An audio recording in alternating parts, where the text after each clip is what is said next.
My name is Marco Hanna from PhoneDog.com, and this is the Weekly Bone.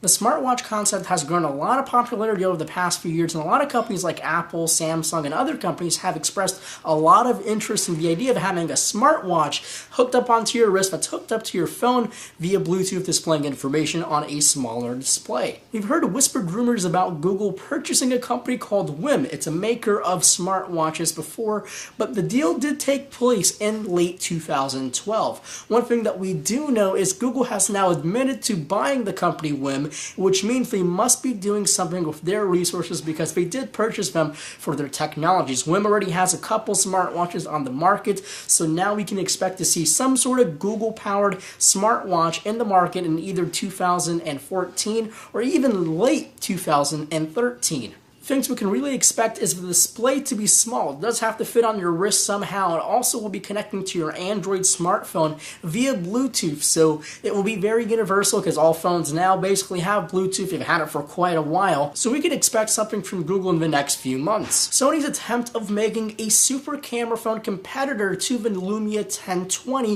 is almost here. IFA 2013 is very close by. It's actually this week if you're watching it on the week it was published, but the Sony Xperia X1 is rumored to be here. There's been so many rumors and leaks of this device. It's supposed to have a 20.7 megapixel G lens from Sony's lens camera line. You can also expect to see flagship-like specs on this device. A quad-core processor and 2 GB of RAM will almost be basically put on this phone to handle all that image processing. But you can also expect to see Android 4.3 and Sony's brand new UI for the refresh of 2014. Other rumors have accessories that you can place on the back of a device to extend things like zoom range, focal length, and also angle of the lens. You can see some more wide-angle lens, fisheye lens adapters, and things like that. But it does look like a Sony Cybershot when you place those accessories on the back. IFA 2013 rumors keep on rolling by, and one of the biggest rumors of that whole conference is the Samsung Galaxy Note 3.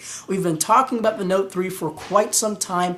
Basically, the rumors started right after the Note 2 came out last year. If you thought a 5.5-inch display is big enough, then you might be disappointed to hear that the Note 3 could come with a 5.68-inch display. It doesn't sound massively bigger than the Note 2, but just the reduction of bezel around the Note 2 could result in the larger display size. The Samsung Note's really becoming a second flagship for Samsung, so you can expect to see world-class specifications in that device. You can see a 2.3 GHz quad-core processor. You'll also have an LTE-capable one in the US markets. International markets probably have the more leaner and faster processor of the two models. You can also see things like 2.5 gigabytes of RAM. This thing is basically a MacBook Air in a small, compared to the MacBook Air device. Android 4.3 and the latest version of TouchWiz customized for the Samsung Galaxy Note 3 should be all in order for the IFA 2013 event.